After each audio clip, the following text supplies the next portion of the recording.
At my graduation party, my mom announced, "Your degree belongs to the family, so give me your first paycheck." I laughed and replied, "Actually, I have a surprise for you." Then, security guards walked in, and her face went pale. For most people, graduation is a time to celebrate hard work with family and friends. For me, it was a battle. I knew my mom well. She always found a way to take what was mine, but I was prepared. Growing up, my mom cared a lot about looking good to others. To outsiders, she seemed like a loving, hardworking mom who only wanted the best for her kids. But at home, everything was a deal. If she spent money on me, she expected something in return. Good grades weren't for my future, they were for her to brag about how great a parent she was. She controlled everything, my schedule, friends, and decisions. When I got into my dream university with a full scholarship, she made it clear, "This degree belongs to the family. Your paycheck, your bank account, your future, all mine." I was only 17 and trapped, but I was smart, so I played along. I pretended to agree with her plans. I smiled and acted excited when she talked about quitting her job and living off my future income. All the while, I was making my own plan. First, I kept my scholarship documents hidden. She thought she had control over the funds, but everything went directly to me. Second, I got a part-time job on campus. It didn't pay much, but she didn't know about it. Third, I opened a bank account in a different state with a different mailing address. All the money I earned went there. Lastly, I saved all the proof, every text, email, and voicemail where she demanded my money or threatened me when I wanted to keep even a little for myself. Then came graduation day, my big move. My mom threw a huge party, but it was all about her. She invited over 100 people, including relatives, church members, and old coworkers. It was all for show. She tapped her glass and announced, "My child has achieved something amazing today, and as we all know, this degree belongs to the family, so, let's celebrate her first paycheck going where it should, straight to me." She held out her hand, expecting me to agree. I laughed and said, "Actually, I have a surprise for you." Right then, the security guards walked in, and her face went white. Why were there security guards? Because this party wasn't just a celebration, it was an eviction. A month earlier, I spoke to a lawyer and explained everything: her control over my finances, her attempts to take my money, and her emotional abuse. Most importantly, I learned that the house we lived in was legally mine. My dad had left it to me when he passed away, and she had no legal right to it. My lawyer helped me prepare all the paperwork, making sure everything was official. She tried to argue, yell, and demand respect, but the documents were solid: the house, the bills, the taxes, all under my name. She had 30 days to leave. The party guests were stunned. Some left quietly, others just stood there in shock. I turned to the security guards and said, "If she causes any trouble, you know what to do." She started to yell, but one of the guards stepped forward and said, "This is a legal eviction. If you refuse to leave, the authorities will be called." She went silent. I walked away from my graduation party with my diploma in one hand and my freedom in the other. But my mother didn't give up easily. She tried everything, crying, begging, making me feel guilty. She even showed up at my new apartment once, but I had security there, too. Eventually, she ran out of options. From what I heard, she bounced between friends' couches until she finally moved in with a distant cousin. She still tries to contact me, but I don't respond. Now, I have my own life, my own money, my own choices, and I'll never let anyone take that away from me again. I thought it was over after the eviction. I hoped she'd disappear, move on, maybe even find a job. I was wrong. Because my mother wasn't just controlling, she was determined. The first attack. It started with phone calls, unknown numbers, fake accounts, random messages telling me I was a terrible daughter. "You took everything from her. She sacrificed so much for you. How could you do this to the woman who raised you?" At first, I ignored them. I changed my number, tightened my social media privacy, and moved on. Then I got a call from the bank. Someone tried to access my account. They failed, but the attempt came from my hometown. Only one person would be that desperate: my mother. I didn't know how she got my banking information, but I had an idea. Growing up, she always made me give her every document and password, even when I changed them. She must have remembered something. So, I made everything more secure, changed banks, set up fraud alerts. Things were quiet for a while.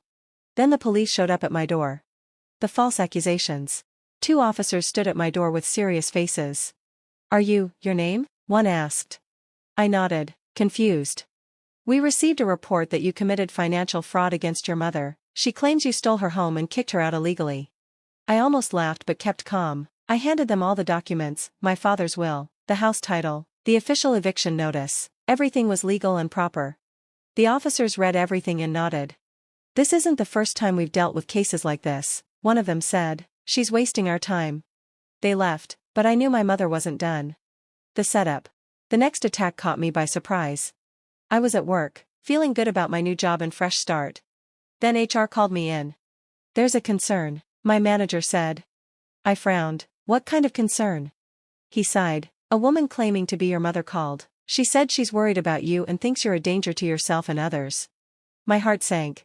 "She said you have mental health issues, that you stole from your family, and that we should be careful around you." I felt sick. This was more than revenge, she was trying to ruin my life. I clenched my fists. "Do you believe her?"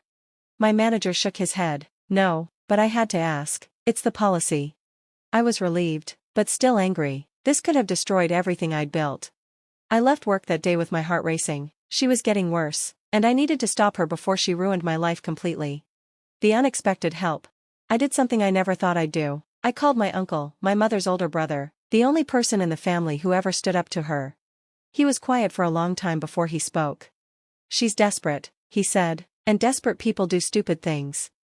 "I know," I whispered. "I just need her to stop." Then my uncle told me something that made my heart sink. "She's staying with some guy." "What? She moved in with a new boyfriend? Someone she met online?" "He's in his 50s, not from around here, and from what I hear, he's bad news." "Bad how?" "She's been telling him all about you, your job, your apartment, your life, and I think he's the one pushing her to go after you." My hands went cold. This wasn't just my mother being controlling anymore. She had a partner, and that meant I was dealing with two people. The confrontation. I could have ignored it, kept blocking her, changing my information, running away, but I was done. I went back to my hometown, not to talk, but to end this. I waited outside the old, rundown house she was staying at. After an hour, she walked out, looking smug, like she had already won. I stepped in front of her, and she froze. "You need to stop," I said. My voice was calm, but my hands were shaking. "Whatever game you're playing, it's over." She laughed. "Oh, sweetheart, you can't get rid of me that easily." Then the door opened behind her, and I saw him, her boyfriend, tall, dirty-looking, with eyes that made me feel uneasy, and that's when I realized, this wasn't just about money anymore, it was about control, and I wasn't going to let them win. I should have left, but something felt wrong. She didn't look like she was in control anymore, and that scared me. The warning. He stared at me like I was a problem he needed to fix, then he smirked. "So, you're the little moneymaker." My mother shot him a nervous look, but he ignored her. I clenched my fists. "I'm not giving you anything." He laughed. "Oh, you don't have to." He tossed an envelope toward me. I caught it. "Consider this a warning," he said. "You might want to read that before making any more enemies." I opened it and felt my stomach drop. Inside were photos of me, walking to work, leaving my apartment, getting into my car, all taken from a distance. My heart pounded. "You've been following me." He grinned. "Relax, no harm done." He tilted his head. "Yet." My mother looked scared. For the first time, she seemed nervous. It hit me then, she didn't expect him to do this. She thought she was playing him, but he was the one in control. The new threat. I forced myself to stay calm and pushed the envelope back at him. "You think this scares me?" I said. His smirk faded a little. "Good." I turned to my mother. "This is who you ran to? A washed-up thug with a cheap camera?" Her face turned red. "Watch your mouth." "Or what? He's gonna keep stalking me and taking pictures." I looked at him again. "What's next? A fake lawsuit? Or are you actually dumb enough to try something illegal?" He looked angry. People like him hated feeling powerless.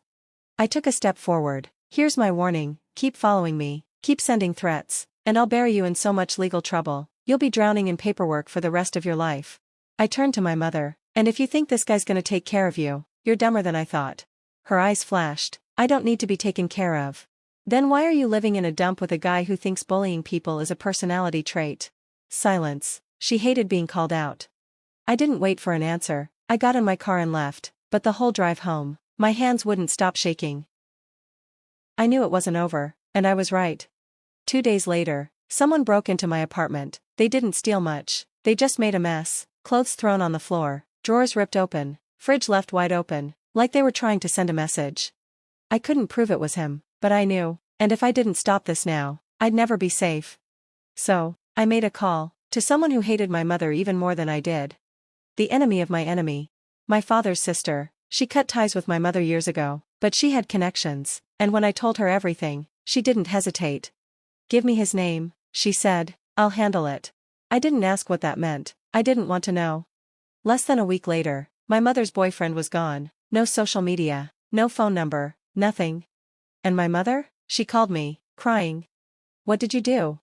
I just smiled. Consider this a warning. My mother's boyfriend had vanished, and I didn't ask how. I didn't need to. The last time I heard his name was during that phone call, with my mother screaming, demanding answers, but I didn't give her any. For the first time, I had the upper hand. The final game. I should have known she wouldn't give up. A month later, she came back swinging. I got home late from work, tired and ready to sleep, but when I stepped into my apartment, something felt wrong. Nothing was stolen, nothing was broken, but things were out of place. A chair moved, a picture frame tilted, and the scent of perfume I hadn't worn in years. She had been there, and she left something behind. A letter, sitting neatly on my kitchen counter. I didn't want to pick it up, but I did. It wasn't a threat, it was an invitation. She wanted me to meet her one last time. The showdown. I went, not to forgive her, not for closure, I went because I needed answers. She chose a public place, an old diner outside of town, quiet and mostly empty.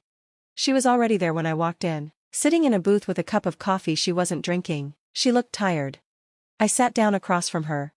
"Breaking into my apartment? Classy."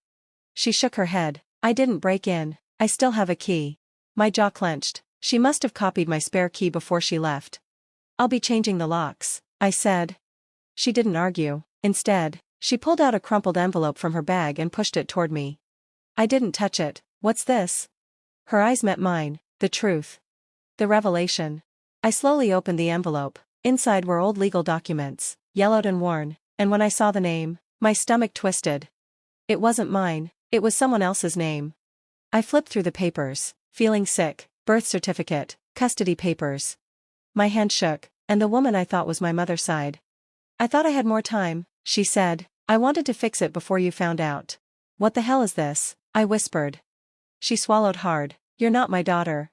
The breaking point. It felt like the ground was falling out from under me. "No," I whispered. "This is some kind of sick joke." "I'm sorry," she said. "I should have told you years ago." I stared at her. "So, what, you just took me?" She flinched. "It wasn't like that." But it was. She had been a foster parent, and then she never gave me back. The system was a mess back then, paperwork got lost, and by the time someone noticed, she had twisted everything in court to keep me. I looked at her, this woman who took everything from me, and none of it had ever been hers to take. I didn't remember standing up, I just walked out. She called after me, "Please, just talk to me." But I didn't turn around. I drove home in a daze. I changed my locks that night, blocked her number. And then, I looked for them. The aftermath. It took months, research, private investigators, court records, but I found them.